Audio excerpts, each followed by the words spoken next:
Welcome, everyone. My name's Amy Christensen, and I'm working on climate change for Google.org. And my good friend Meng asked me to do the introduction to Jon Kabat-Zinn, and I'm honored to have the opportunity to do so. But I first wanted to thank Meng for organizing this event. It's such a special occasion, and I thought that Meng's title was especially appropriate given that he's known as Jolly Good Fellow here at Google. It best captures Jon's teachings. So just a little bit of background on his bio. Jon Kabat-Zinn is a scientist, writer, and meditation teacher engaged in bringing mindfulness into the mainstream of medicine and society. He's professor of medicine emeritus at University of Massachusetts Medical School, where he was founding executive director of the Center for Mindfulness in Medicine, Healthcare, and Society, as well as founder and former director of its world-renowned stress reduction clinic, which I don't know about you guys, but I could use a little bit of that now. Looking forward to this. He's the author of many books, including Full Catastrophe Living, Using the Wisdom of Your Body and Mind to Face Stress, Pain, and Illness, as well as Wherever You Go, There You Are, the book that introduced me to him. Dr. Kabat-Zinn's work has contributed to a growing movement of mindfulness into mainstream institutions in our society, including medicine, healthcare, schools, corporations, and perhaps even here at Google. Dr. Kabat-Zinn received his PhD in molecular biology from MIT in 1971, and his research focused on mind-body interactions with healing and various clinical applications of mindfulness meditation, training for people with chronic pain and stress-related disorders. We're hoping that his teachings will help all of us to not only optimize our mental output for Google, but also optimize our quality of life wherever we are. So welcome, Jon. Thank you. Thank you. Thanks. Well, thank you for that very sweet introduction, and it's wonderful for me to be here. I've never been here before, and it does feel like an interesting planet to be on. I'm just feeling my way. But I too want to express my gratitude to Meng for inviting me, and I understand that I'm part of a much larger scheme in his mind. How many of you heard Alan Wallace talk when he was here some time ago? Not that many. So we're covering a very broad spectrum because I'm sure a lot of people showed up for his talk. And then Paul Ekman is going to come in May, I'm told. And Paul Ekman is also involved in this kind of work in another way, some of which I'll explain to you when I get to the slides. What's that? And Mathieu Ricard, whose face you'll see in some of the photographs I'll be showing, is coming next week. And I highly recommend to you to see him. We have sort of a parallel background in that I was a student of Salvador Luria's at MIT, who won the Nobel Prize early on in the history of molecular biology. And he was a graduate student at the same time at the Pasteur Institute in Paris, France, with François Jacob, who was a close friend of Luria's. And then he happened to go off to Nepal and was so struck by what he felt from the Tibetan meditation teachers that he met there that he gave up molecular biology and has been a monk for 40 years.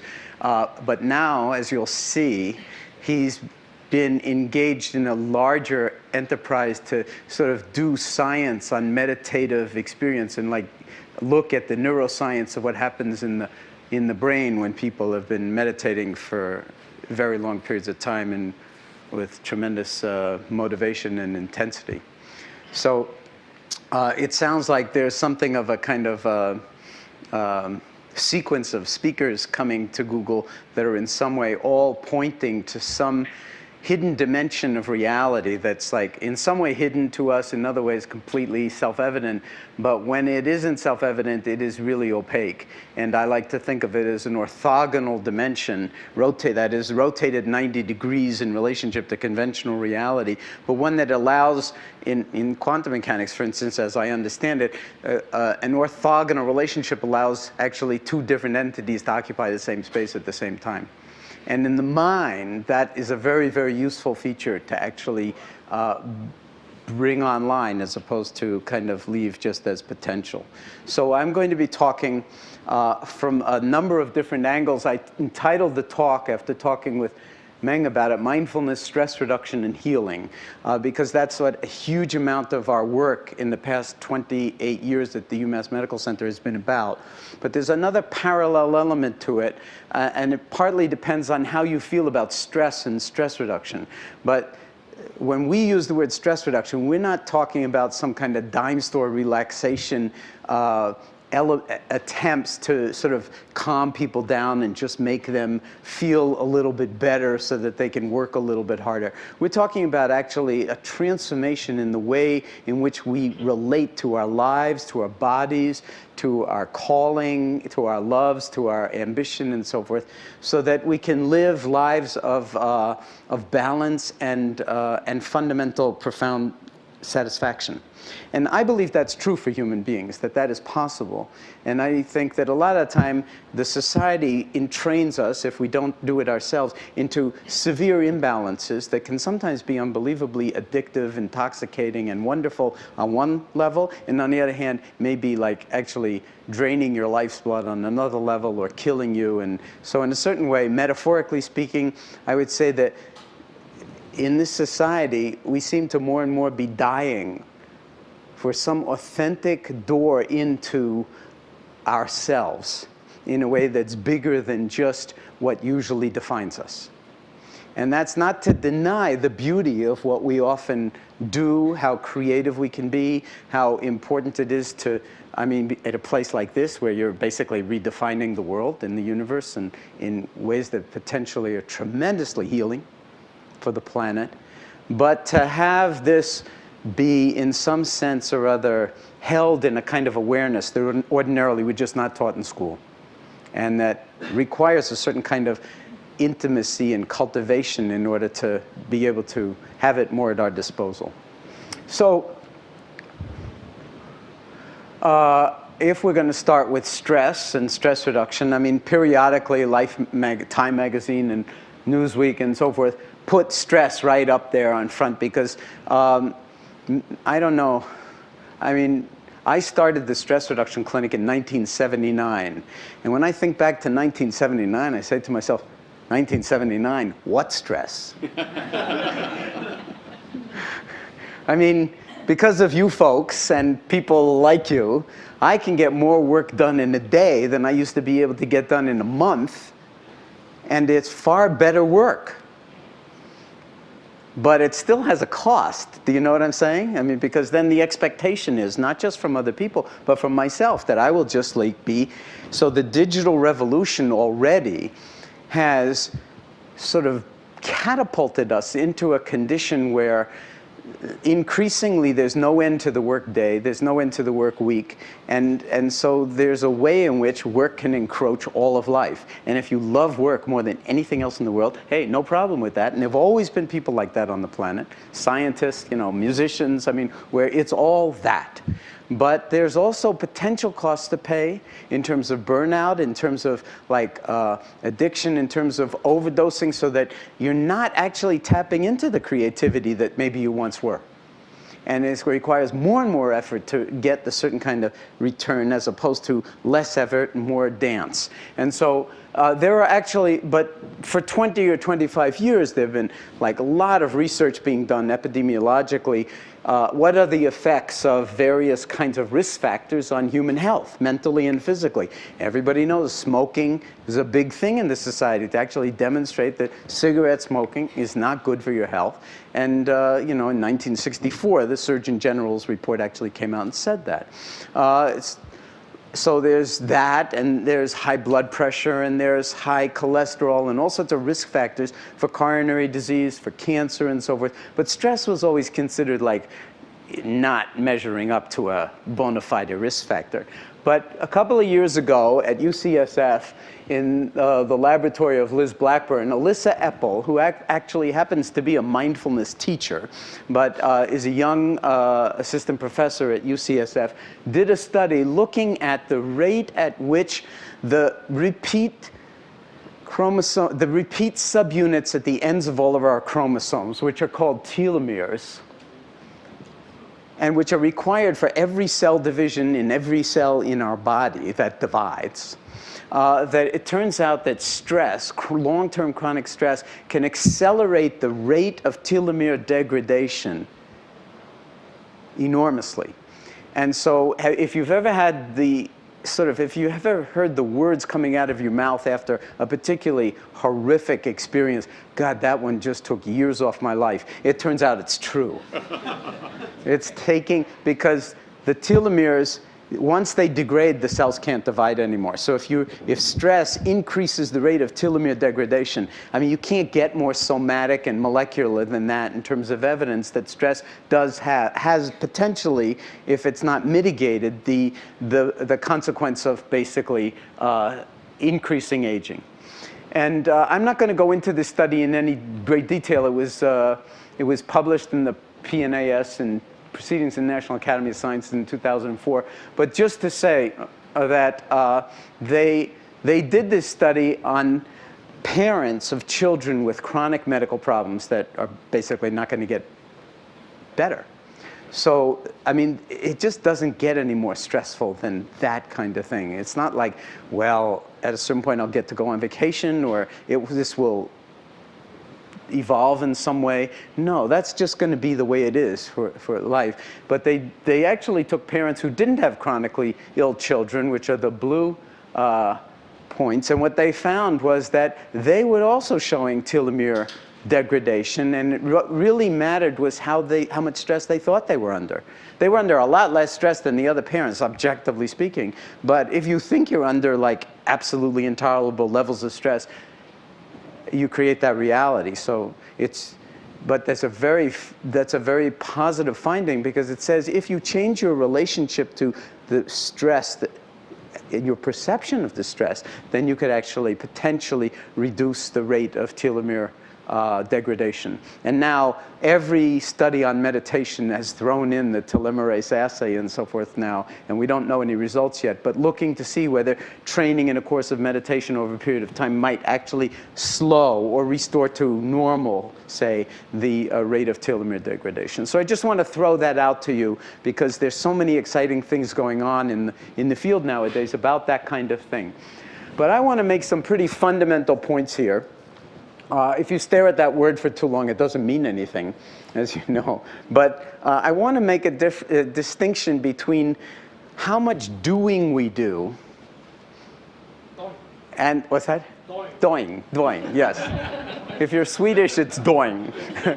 How much doing we wind up doing over the course of the day, as opposed to what you could call, and the Chinese might call, non-doing, okay? Or what I like to call being.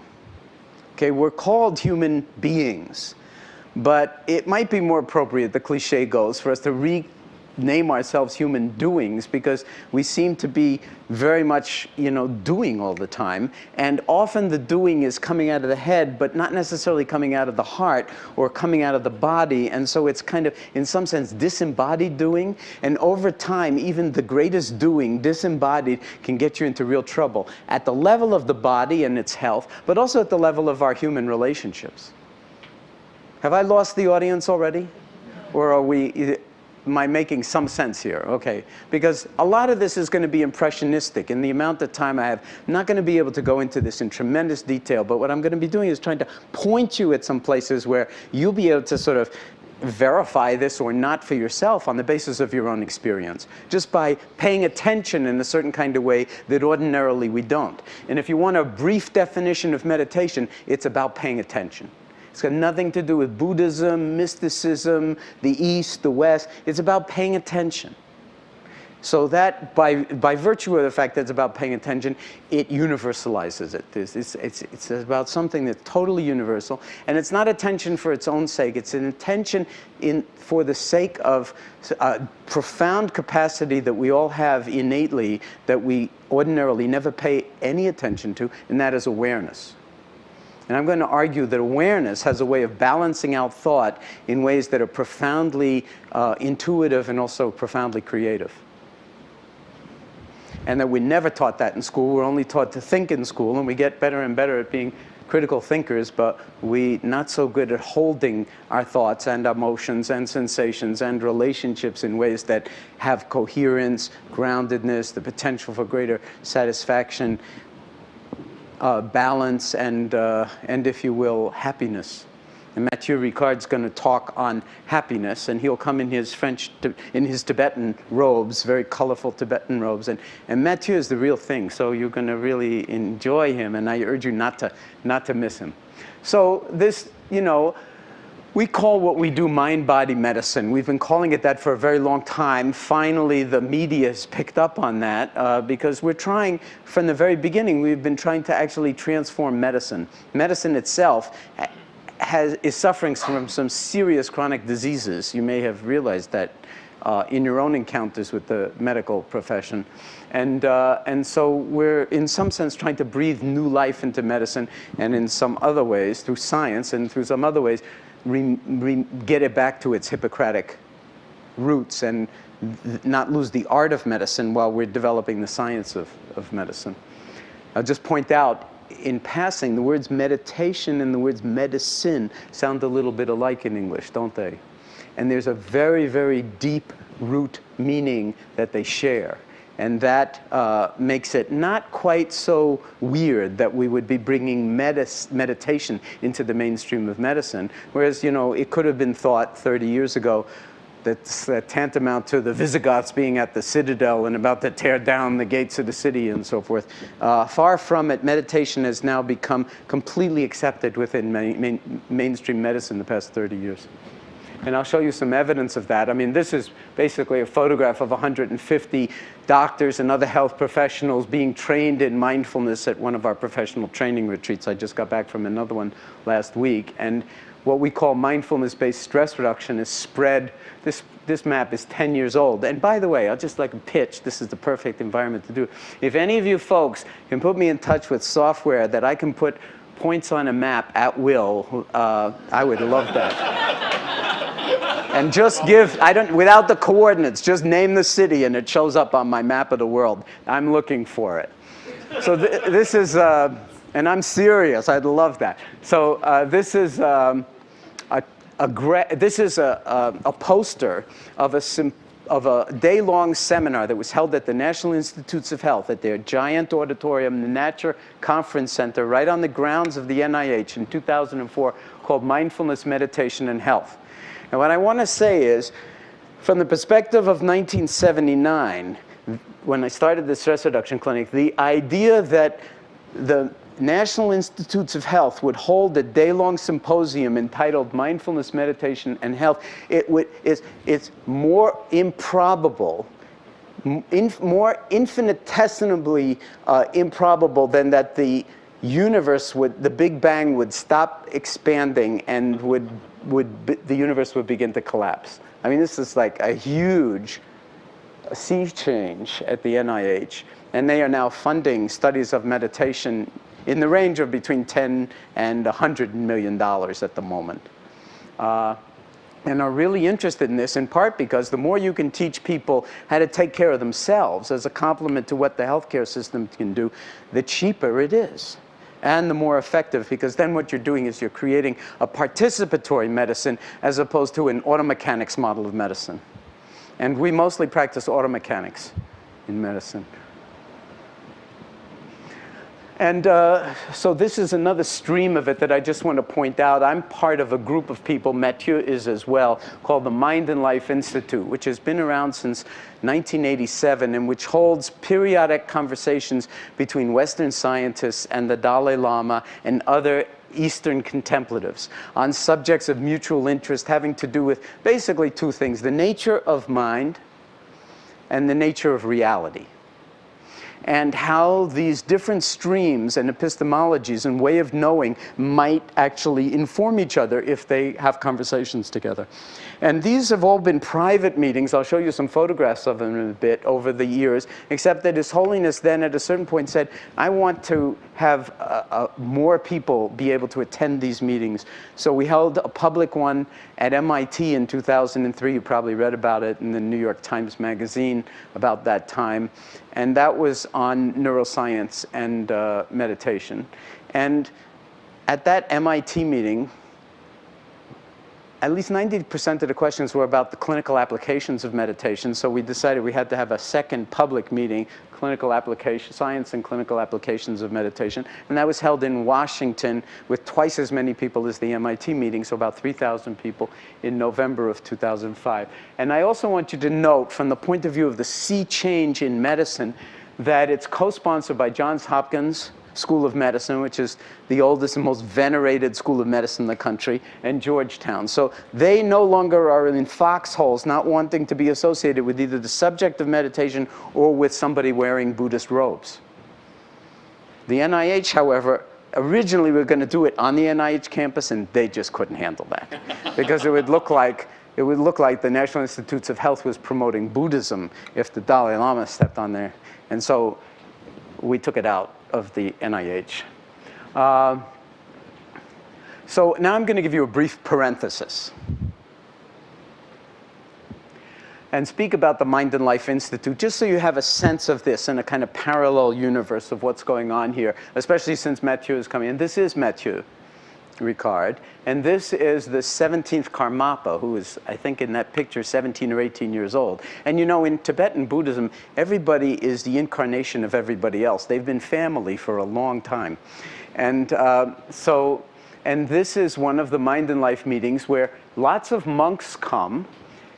And here's His Holiness, and His Holiness's translator, Thupten Jinpa, and then Alan Wallace, who was speaking here a month or two ago, and then the Karmapa. And His Holiness, one of the reasons that Karmapa is part of it is that being 17 or 18 years old, His Holiness is hoping that he would get interested in science, because the Dalai Lama is very interested in science. I mean, he's just really into science and engineering, and you can read about his history in that regard, but he's just a natural scientific curiosity. And if you spend days in a room with him talking about science, he's always interrupting the presentations and saying, but have you thought about doing this? And they say, well, Your Holiness, that's the next study that we decided to do. So he's right up there. Even though he's only had like a high school education formally in terms of science, he's like really well-read and also extremely well-tutored by some Nobel laureates and so forth. So he's got this love for science that, and this is, let's see, a bunch of scientists. This is Stephen Chu, who is a Nobel laureate in physics, who's now doing molecular biology. Eric Lander from MIT, from the Broad Center, who may very well win the Nobel Prize for some element of, what's that? Just last week. Who was? Steve. Oh, Steve Chu was here last week? Well, what do you know? So it's a very tightly woven, inter-embedded family that no doubt Google, I mean, where is Google not? But this is the sort of framework about it that, in these private conversations, and we dialogue. It's real dialogue and inquiry, and very beautiful. And every one of these has a book come out, so you can find them on Google and read them if you have time. And this is a picture of the meeting in Washington where I'm presenting to His Holiness about mindfulness-based stress reduction. And here's Mathieu. Achan Amaro from the Theravadan Buddhist tradition, and Richard Davidson, who's the head of the Keck Laboratory for Neuroimaging at the University of Wisconsin and a collaborator of mine. And to just say, for those young scientists here who are interested in this interface for whatever reasons that I couldn't even imagine, but that maybe you could, because mostly we're talking about neuroscience and behavioral medicine and things like that, but there may be Google people who could, add a whole other element to this thing. We hold periodic, every summer research institutes at the Garrison Institute in New York City. And this is an example, just of us being in conversation with a bunch of young faculty and graduate students and even undergraduates in neuroscience and medicine and clinical psychology on these deeply interesting questions of what we can learn from each other. So that's the end of the parenthesis. The number of, if you track just the number of scientific papers in the literature on meditation, it's beginning to look like it's going exponential. And this is the University of Massachusetts Medical Center where the work that I'm going to describe comes from. So we call what we do mindfulness-based stress reduction. What is mindfulness? I had a friend of mine make some calligraphies for me, and then when I went to China for the first time to talk, I thought, well, hey, I'm going to have all these calligraphies, I better bring them. So this is the calligraphy for mindfulness, and the reason I show it to you is that, as you know, and I'm sure that many of you here speak Chinese, but I don't know any Chinese, so I'm only saying what I've been told. And some people say it's good calligraphy, other people say it's not so good calligraphy. There are a lot of different opinions about this. But as I've been told, this is the word in Chinese, lim, for mindfulness, and it's made up of two ideograms, one for presence over the ideogram for heart. Okay? And the reason I'm showing it to you is not because of the Chinese, but because if you hear the word mindfulness, it's very easy to think of it cerebrally. And it's like a mind, okay? And so it's like about some kind of cognitive, discursive thought process. But it's not that at all. In Asian languages, I'm told, the word for mind and the word for heart is the same in all these languages. So we need to, when we hear the word mindfulness, also hear heartfulness, so we're not going to understand what it is. And my working definition of it, operationally speaking, is it's moment-to-moment, non-judgmental awareness that's cultivated by paying attention. Okay? So moment-to-moment, non-judgmental awareness. Why moment-to-moment? Well, because it's the present moment is the only moment we're ever alive in. It's the only moment we can think. It's the only moment in which we can be creative. It's the only moment in which we can relate, perceive, do anything. And there are two interesting things about meditation. They're very often really not well unpacked in our society. One is that just like anything else, it's a learning curve. And so there's a certain way in which meditation is instrumental. Just like driving a car, learning to play a musical instrument. You just do it over and over and over again. You do it. You follow the algorithm of the instructions and so forth. And you think that you're going to get better at it, and you're going to have benefits that come from it. And so it's goal seeking, and there's a certain kind of acquisition. And it's always incomplete because it's on the way to someplace else, some better place. So there's an element of striving and an element of thinking. Okay? And it's like with any skill that you learn, that's the instrumental element. But unlike anything else that I know, and the reason that meditation is so powerful is just like in quantum mechanics, when you take an elementary, well, let's say an electron, so I don't have to use the word particle, it's both a particle and a wave.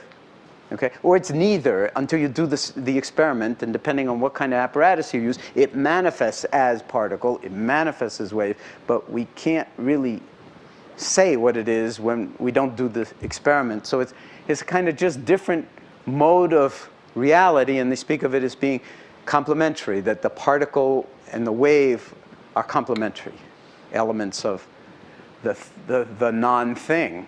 And the non-instrumental dimension of meditation is that there's no place to go and there's nothing to do. That there's nothing to attain, that this is it. And if you drop into this moment, that it's not about ever it getting any better than this, because it can't get any better than this. This is it. You'll just lose more telomeres in the next minute. If you'll pardon my putting it that way. But it's like we tend to persist that like in the future it's all going to come together better when Google's like much bigger, or when you work out all the kinks or whatever. But that's a very limited way of thinking about this thing, because the future that you're living in now, this present moment, was the future of when Google started. So look how successful you are. Do you know what I'm saying? It's all sort of an element of perspective on it. And if we're always blasting through the present moment to get to some better moment, in a sense, we're not reading the present moment. We're not inhabiting the present moment. And as you'll see, some very famous people have made some very interesting comments about the downside of that. So as it says in the Heart Sutra, the great Mahayana text in all the sort of Buddhist traditions in Asia, nowhere to go, nothing to do, nothing to attain. You're already complete, already whole, completely endowed, and the thinking is not attached to anything. The thought is incredibly powerful, but when it becomes like glomps onto, like we insist that it has to be a certain way, then our thoughts can blind us. And we're talking more about the quality of awareness. So the way I like to put it, in the kind of present participle form, is awareness sing. So mindfulness is, in a sense, it's awareness sing.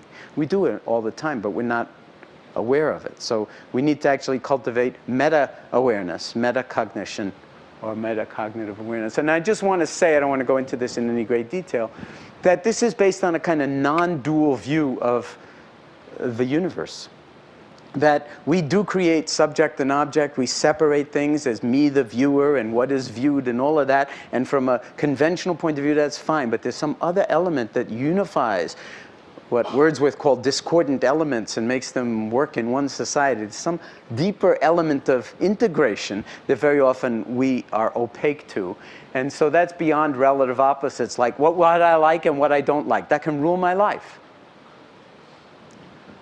I only react to things that are pleasant, and unpleasant things I try to escape from all the time. So I'm always trying to get what I want and push away what I don't want. It's a very unbalanced way to live. Getting stuck in positive emotions and negative emotions. I believe that there are no positive and negative emotions. All emotions have information, and if you know how to handle that information, then it can all be really useful. Whereas if you say, well, anger is a negative emotion, sometimes anger is a very appropriate emotion. But if it leads to mindless violence, for instance, then it's not a very good use of your anger. And even you and me, there's a separation there that is not necessarily fundamental. Awareness itself, if you start to become aware of your awareness, it's boundless, there's no center, there's no periphery, it's non-dual, but it is discerning without being completely thought grounded. And it's something you can discern for yourself. So anyway, mindfulness is universal, as I said, but the most articulate expression of mindfulness on the planet comes out of the Buddhist tradition. Okay? And apocryphally speaking, people used to go up to the Buddha and say, "Are you a god?" And he was said to have responded, "No, I'm awake." Okay? And if you know anything about Buddhist iconography, all of these kinds of forms, whether it's the Buddha or various bodhisattvas and so forth, they're not about deities. They're representations of states of mind. They're representations of states of mind, and that's the representation of the state of mind, awake. So the implication is that, we're somehow in a hypnotic dream state that perpetuates itself, and we're kind of awake, but kind of not awake, and in some sense a slave to that unawareness.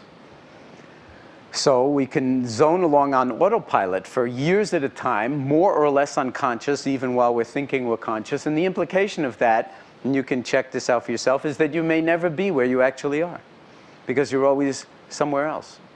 If you start to see how much of the time your mind is in the future, for instance, how much of the time your mind is in the past, the present moment tends to get a little squeezed. This can have profound implications for creativity, for well-being, for happiness, and for physical and psychological health. Excuse me. So just this calligraphy is the calligraphy for Tao, or path. So we're suggesting in those traditions that there is a kind of lawfulness of the universe, often mysterious, but a way to be in line with that. That's what Qigong and Tai Chi and all those martial arts are about. When you align yourself with certain lawfulness of things, then a certain kind of harmony results from it. And when you don't, then something else. So the notion of a way with a capital W. So part of meditation practice is finding your way with a capital W. It's not like there's one right way. You have to find your own way. You can't just have some arbitrary authority tell you what you need to be doing to be more awake. It's like your job with a capital J, or your way with a capital W. And if you don't know what your way is, great. I mean, we always want our own way, don't we? I love it that when you can see it happening in supermarkets a lot, when the kid has a meltdown and wants like 3 different things at the checkout line, and the parent says, "You can't always have your own way," and the child says, "Why not, Mommy, why not?" And you wind up saying, "You'll understand when you grow up." But isn't it true that when we've grown up, and don't we all want our own way? But if somebody with a shaved head and robes comes in with a far-out looking, gnarled and carved stick and asks you, "What is your true way?" you might not be able to even open your mouth. And this is the calligraphy for literally turning, but it means breakthrough. So what is a breakthrough? It's that orthogonal turning towards something, especially when you feel aversion for it. Instead of recoiling from it, turn towards it. The whole martial art of Aikido, blending, moving in, turning towards. And if you know Rumi's poetry, The Guest House, for instance, it's all about putting out the welcome mat for all the stuff that arrives at our door, whether we like it or not.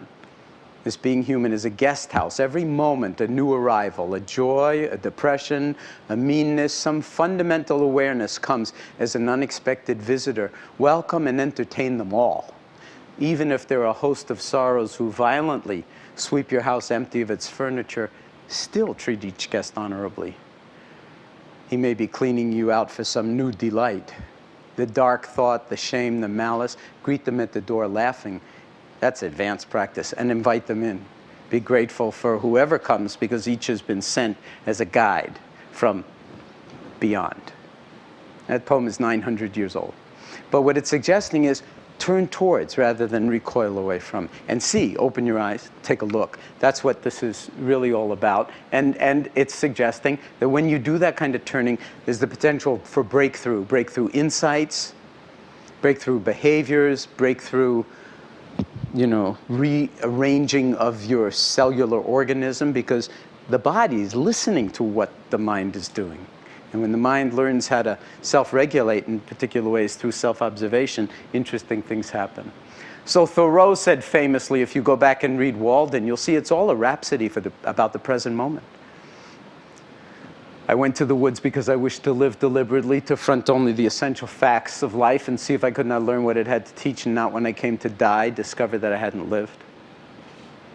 Martha Graham, all that's important is this one moment in movement. Make the moment vital and worth living. Do not let it slip away, unnoticed and unused.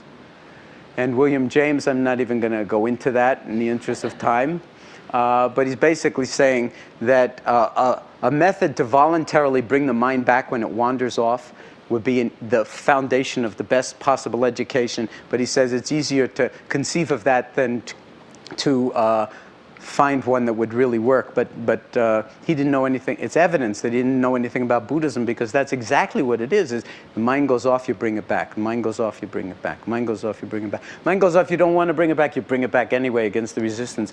And something starts to grow against the very resistance that's a lot more interesting than a bicep. And it's mindfulness. So MBSR is a complement to medical treatment, not a substitute for it. In the hospitals, it's fully integrated into medical clinics and subspecialties. It does involve a certain degree of discipline and work, although I like to think of it more as play than work. And with our medical patients who suffer from severe chronic medical conditions of all kinds, including anxiety and panic and so forth, it's a fairly intensive time commitment. It's 45 minutes a day, 6 days a week for 8 weeks. And there are 4 formal methods that we teach: a body scan, which is a lying down meditation, sitting meditation, mindful hatha yoga, and mindful walking. And so this is an action shot at a body scan. It just goes on like this. Another view. Sitting meditation. It looks like nothing's happening. I want to tell you, this is the hardest work in the world. To be in the present moment, non-judgmentally, for even a fraction of a second is hard work. And I'm basically challenging you to consider that it might have some enormous benefits. We do it in Spanish as well as in English in our inner city clinic, so it's shown to be cross-cultural. Mindful yoga, I won't say any more about yoga. We're in the Bay Area after all. And I know that there's yoga here and massage here and meditation here, so in a sense I'm probably just wasting my breath talking.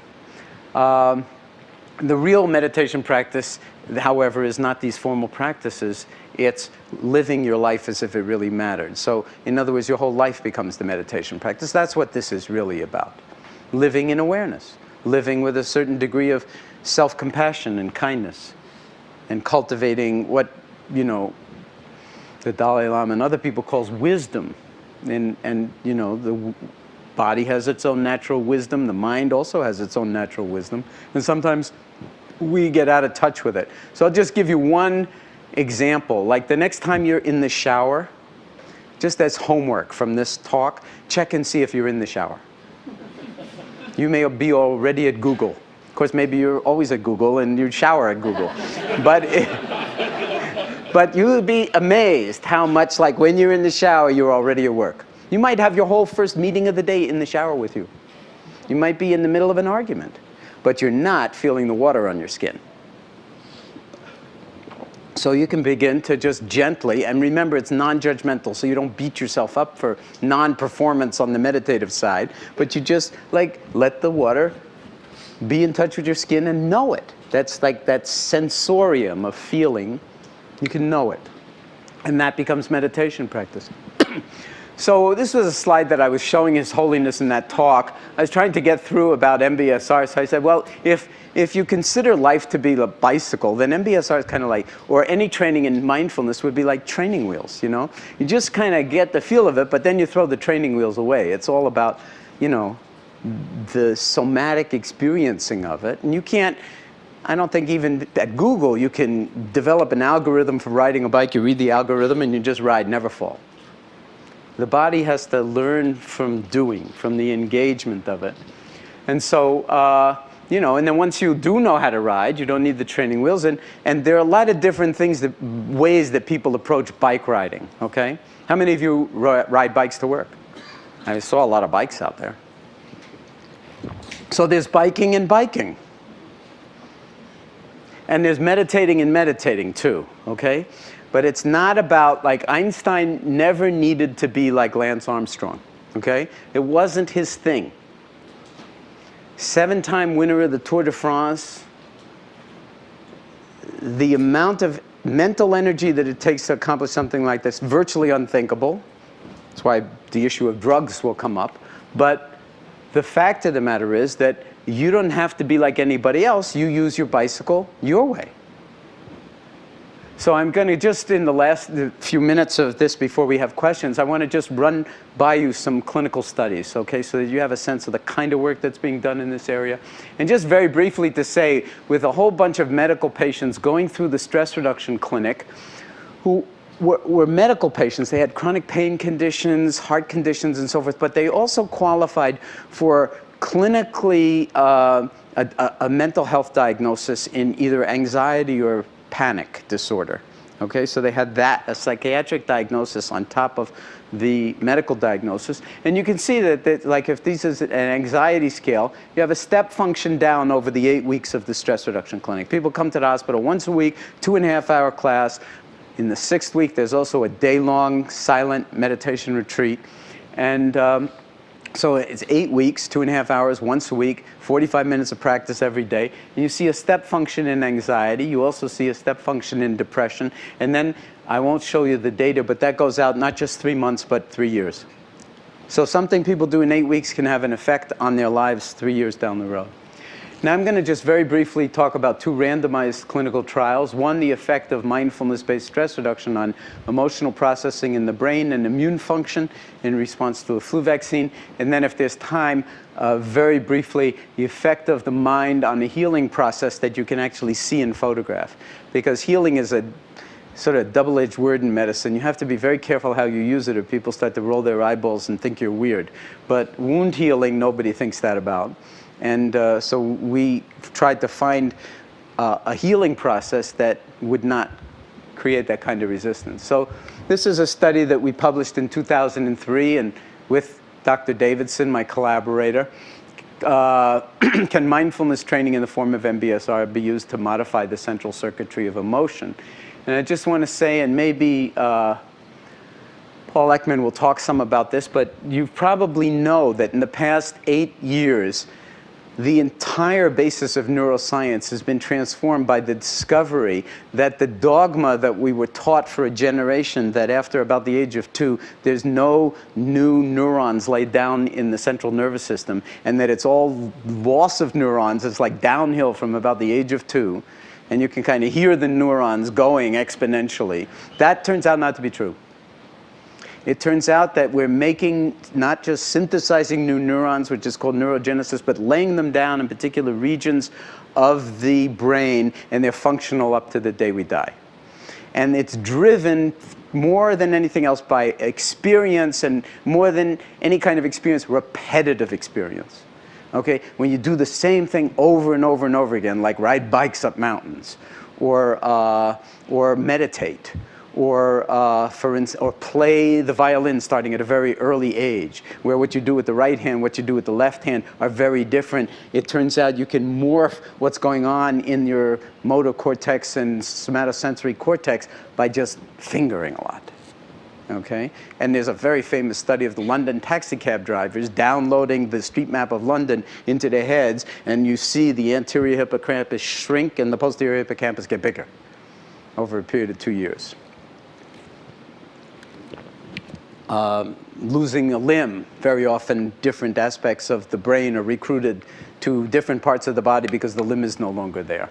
So neuroplasticity basically means that the brain is not static, but is continually morphing itself in response to experience. Negative traumatic experience can actually atrophy brain function and actually brain size.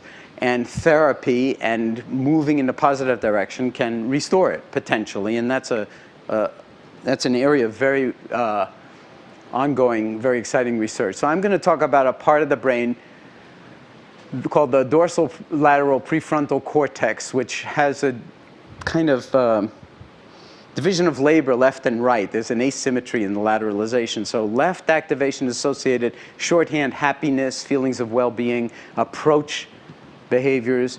Right activation, all other things being equal, avoidance behavior and difficult emotions. There are also, of course, many other complex regions of the brain. So this is the left prefrontal cortex associated with positive affect in some studies. So here's the kind of summary slide. Left, happy, right, unhappy. I won't belabor it in the interest of time, except that if you take people and put them into scanners or use a quantitative EEG electrode helmet, which I'll show you shortly, and just get people and you don't do anything with them, you just study whether they're more left or more right activated. People who are more left activated describe themselves with words like interested, excited, strong, enthusiastic, alert, and active. And if they're more right activated, they describe themselves this way. And it was thought that in adulthood, you're pretty much like fixed. It becomes a trait. And a study that I will show you now suggests that what was called a set point is actually malleable, that with training and meditation in 8 weeks in a work setting, it will change. And we did this in a biotech company in Madison, Wisconsin. So this is Mathieu, who is coming next week, who has been a subject in many of these studies, along with a lot of other monks. And the qualification is you have to have at least 10,000 hours of intensive meditation practice, which is the equivalent of, say, the concert master violinist in one of the great symphony orchestras. I mean, lots and lots of practice and training. But mostly these monks are over the 40,000 or 50,000 hour. Okay, so, and if Dr. Davidson comes, he will show you a lot more about this story.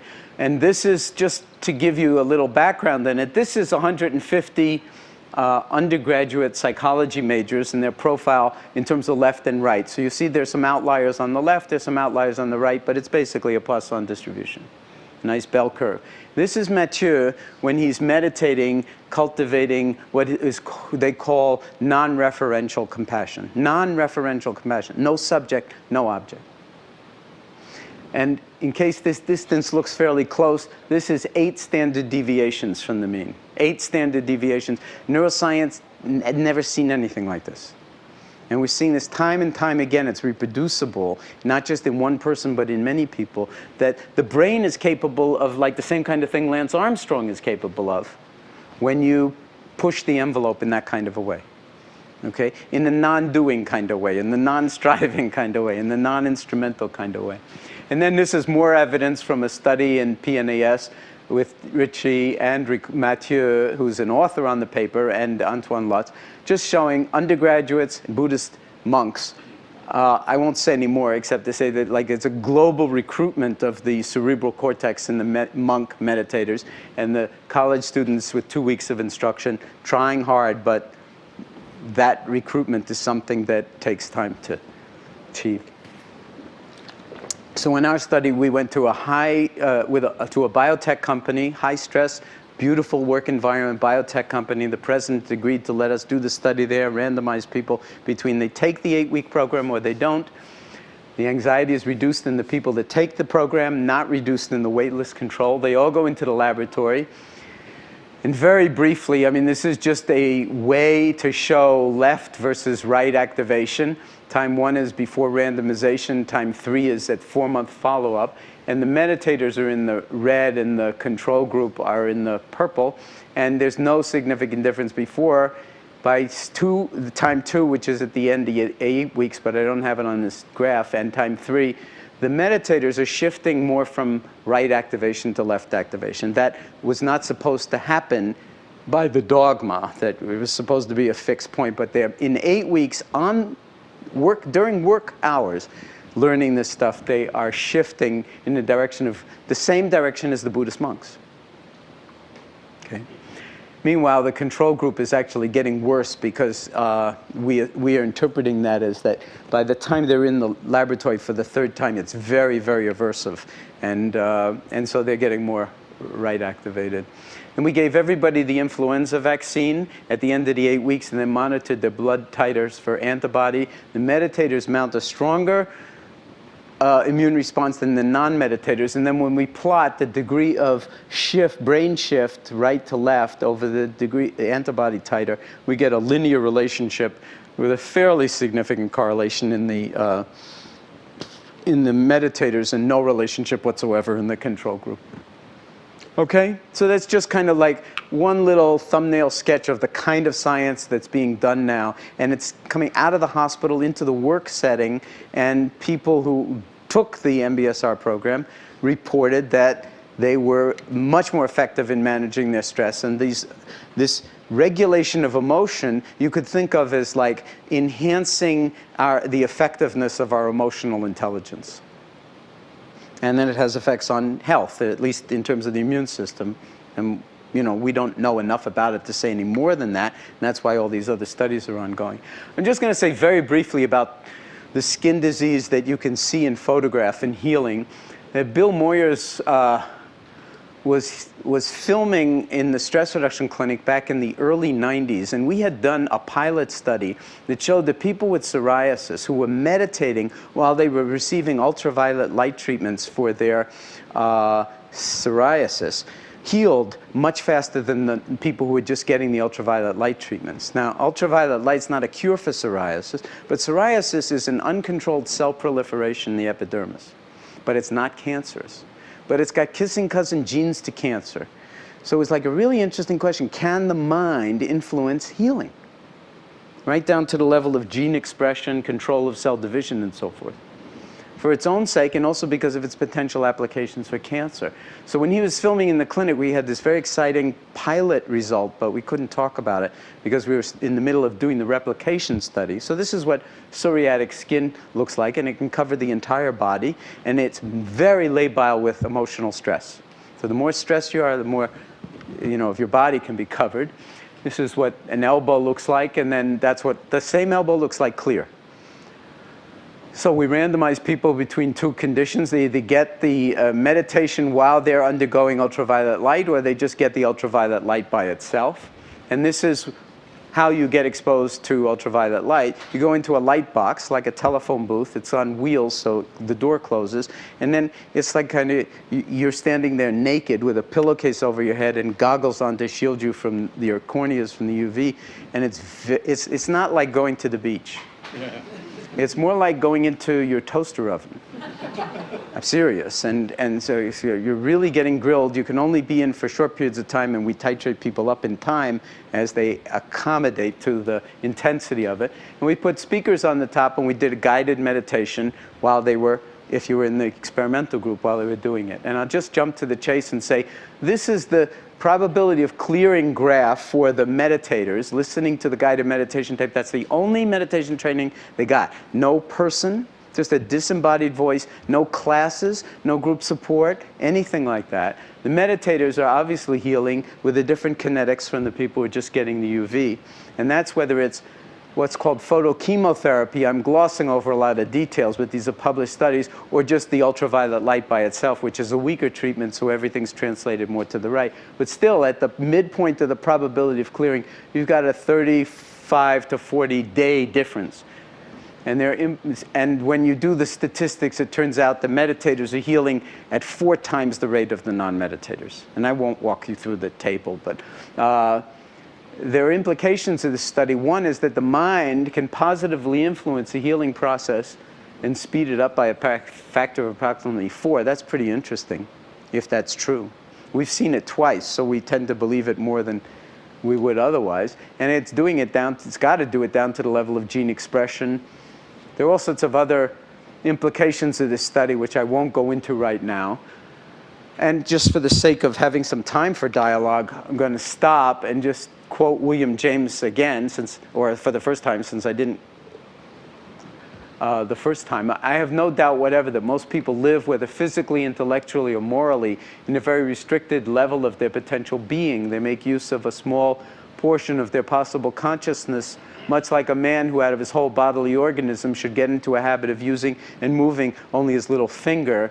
And then very famously, we all have reservoirs of life to draw upon, of which we do not dream. So I just want to say in closing, there are plenty of opportunities to do this kind of training if you're interested. The Bay Area has more MBSR teachers, higher density of MBSR teachers than any place else on the planet. And if you're interested in the work of the Center for Mindfulness, that's this website. And if you're interested in the work of the Mind and Life Institute and the Dalai Lama, that's that website. I want to apologize for blasting through this so quickly, but I wanted to give you a kind of a broad enough range of this so that you understand that there's an art to this, there's a science to it, and the fun really comes in the interface between the two. And then there are very, very real 28 years worth of data on clinical applications of this kind of thing, now more and more grounded in molecular changes at the level of cells and also neuroscience and the level of the brain. So that's a very exciting time in both medicine and science to start unpacking these kinds of things. But even beyond the science of it, there's the kind of excitement of maybe making accessible to us a dimension of living that's been, if you don't mind my using this in a pun-like way, right under our noses from the very beginning, and that we easily miss because we blast so much through our moments, and we're so into thinking but not so much into being aware of what we're thinking. So I want to thank you for your attention, and now open it up to any kinds of questions, comments, observations, if you care to.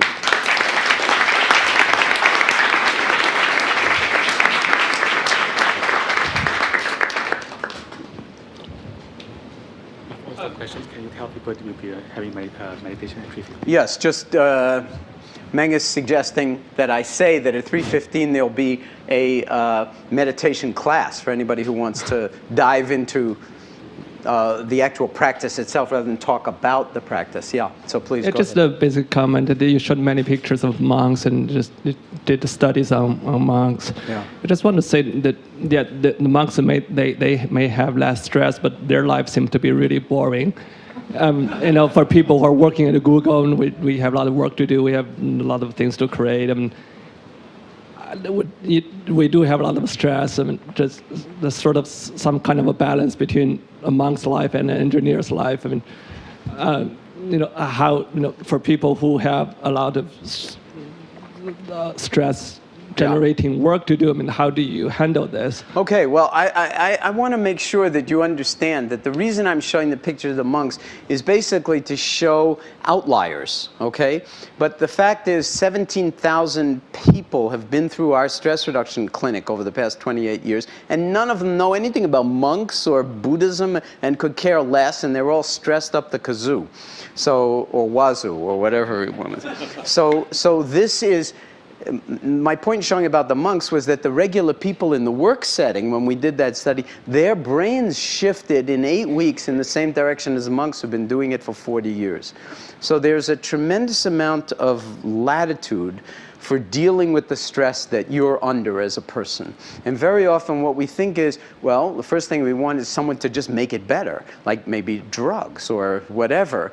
But there is no real solution to the kind of stress that we're living with from the outside. It has to be a kind of from the inside, learning to rebalance. And balance is always losing your balance and then recovering your balance. So swimming in these seas becomes something of an art form, and it's got nothing to do with monks. It only has to do with like regular human beings trying to put one foot in front of the other and live our lives as if it really mattered, and not get so stressed out in a particular direction that we lose sight of some of the beauty in our own lives.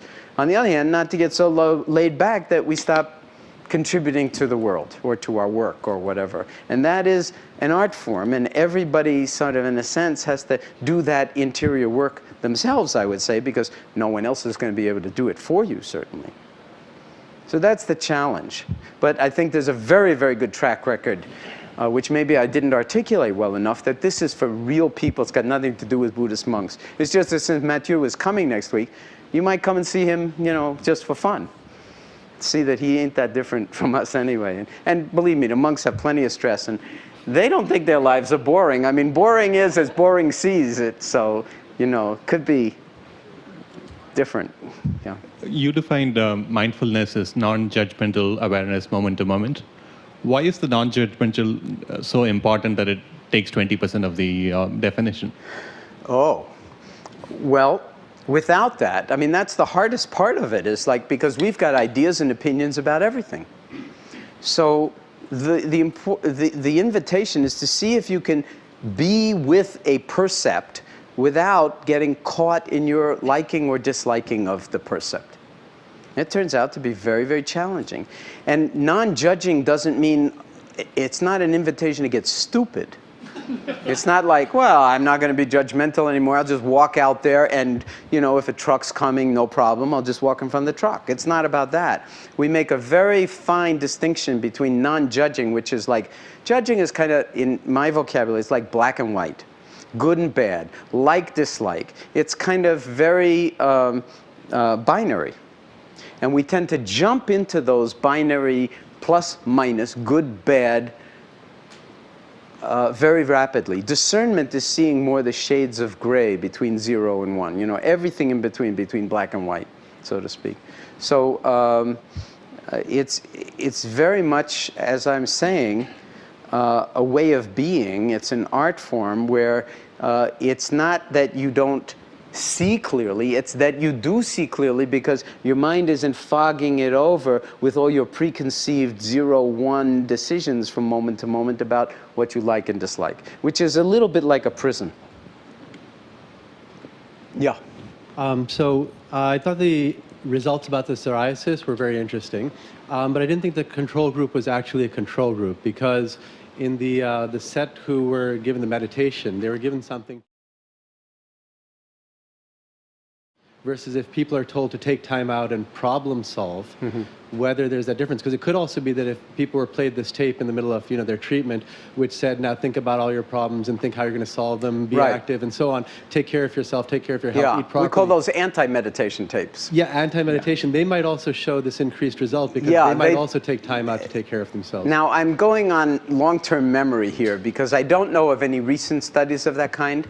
And you're absolutely right in your criticism of the psoriasis study. It was a pilot study where we didn't give the control group something comparable to either fill their mind, even music, but something comparable at least.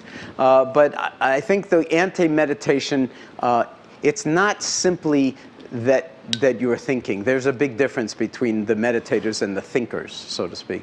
But that is a very sort of interesting question, and no doubt it needs an awful lot more investigating than has been done so far.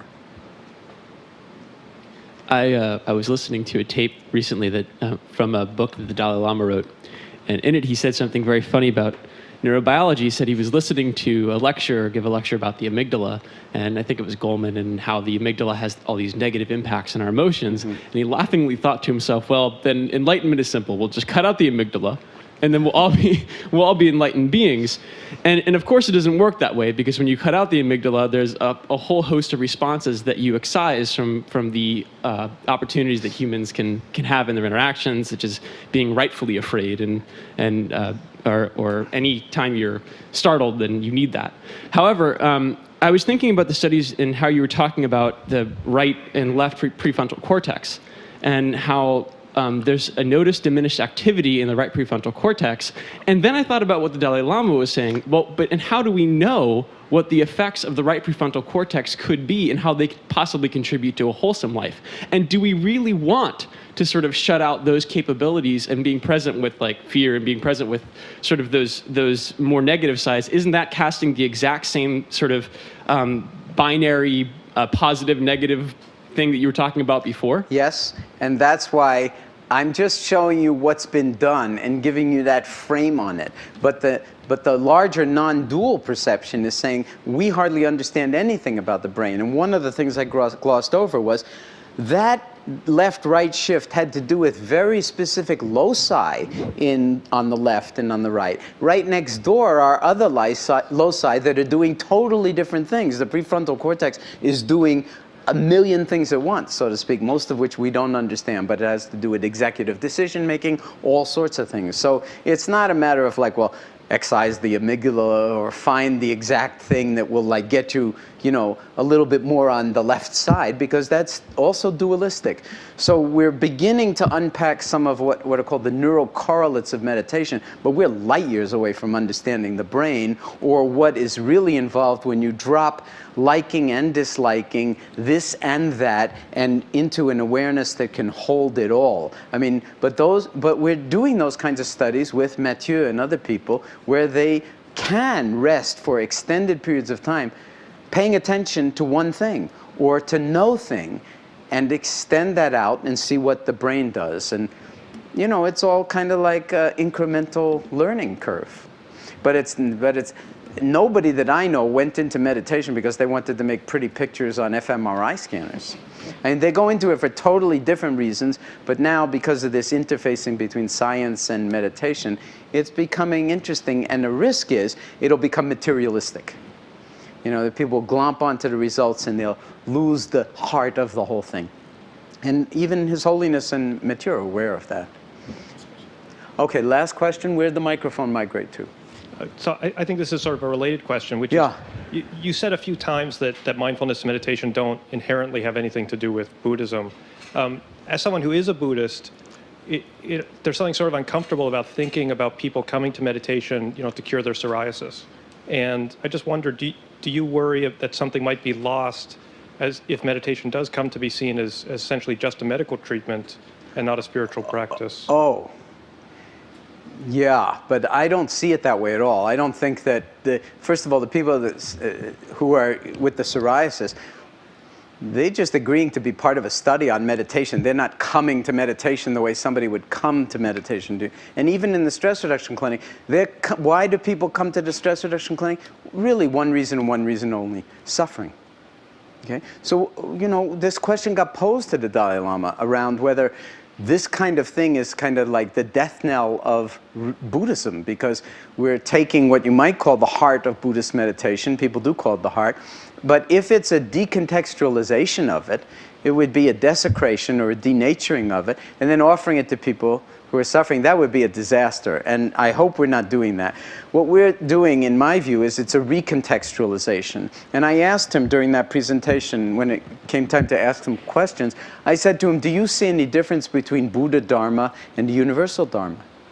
And he said no.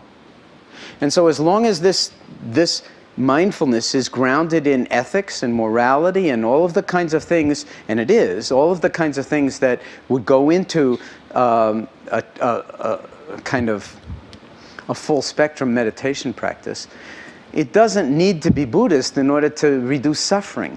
And when His Holiness was posed this question about whether this is a good thing for Buddhism or not that this happened, he said the following. He said there are 4 billion people on the planet, 1 billion Buddhists, 3 billion non-Buddhists, all 4 billion are suffering. So what are we going to do? Just keep it for us Buddhists? And he actually is promoting this, what he calls secularized meditation, that's like beyond Buddhisms or any other isms. And MBSR is really just an example of that, 25 years earlier. But it's not at all meant to be And you use the word spiritual. So I just want to say that I have a lot of sort of trouble with the word spiritual because it's used in so many different ways. My working definition of the word spiritual is what it means to be really human. We don't know what it means to be really human. So, but I like that because it doesn't get into, oh, she's so spiritual and he's not very spiritual. Because, I mean, what isn't spiritual? You know, it's like chopping vegetables spiritual, making love spiritual. Well, it all depends. How present are you?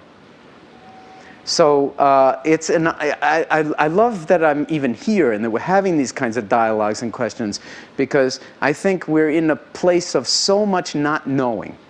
And the awareness itself has an element of not just knowing, but not knowing. And the bound between not knowing and knowing, that's where the juice lies. And so there's just tremendous creative opportunities. And I think in terms of medicine, and I think in terms of our society, in a certain way, you could say that the human mind has reached a part, if you don't mind my sort of branching out a little bit to a more global view, thinking from the last ice age, for instance, all of human history has happened in the past, say, 13,000 years. Everything. And everything beautiful that has come out of human culture, that is in the Louvre or any place else, or in Google headquarters, has come out of the human mind and the human body in 13,000 years, which is nothing in terms of like the history of the planet. And we've managed to call ourselves Homo sapiens sapiens. What's that mean?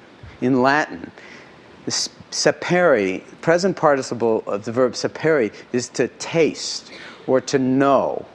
So we're the species that knows and knows that it knows. I don't think so. I think we haven't lived up to that one yet. We are still in our infancy, not even knee socks, you know. I mean, we're just beginning to mature enough to understand the global nature of what we've been able to produce with, say, the internet and Google, and what the implications of this are going to be for a society that's still so tribal, for a species that's still so tribal that, you know, you can be Muslims and kill each other over whether you're Shia or Sunni. Never mind Christian and Muslim or whoever, Azerbaijanis and Armenians or Chechens and Russians. I mean, it's just like, there's a certain way in which that's kind of like, can't hold that much longer. Or all of the horrors that have come out of the past 13,000 years, they also come out of the human mind when it doesn't know itself.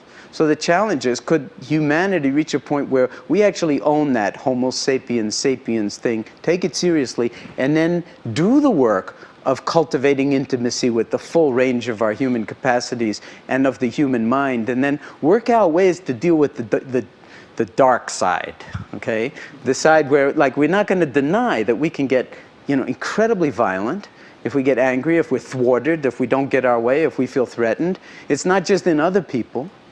And so that we have 1,000 different ways to maintain some kind of mental equilibrium in the face of our own insanity. That might actually have political ramifications. Like, you know, maybe we need a more mindful politics. You know, where it's not all about self-interest and getting re-elected. You already got elected, do something. But if the doing isn't coming out of being, it's going to be the wrong doing. So when the doing comes out of being, I think, you know, then I'll just close this off by saying, I sometimes say that the human species is kind of like, in some way, and the autoimmune disease of the planet. You know, that without this kind of awareness, we are the first victim of our own precocity. So we're both the agent of the disease and also the first victim. I don't think we need to stay stuck in that kind of thing. And I think there are all sorts of very, very positive and I think optimistic forces for us to actually not only heal ourselves as individuals, but heal ourselves in a much more global way. I'm sure that Google thinks about this day and night. And is in some way, because of like the power that Google has, and in some way or other maybe is, you know, at least collaborating in the shaping of the present in ways that will profoundly affect the future on the side of sanity rather than on the side of insanity. Thank you, Jon. Okay. Thank you. Thank you. So just a reminder, we are going to have meditation in University Theatre, and it's scheduled to start 3 minutes ago.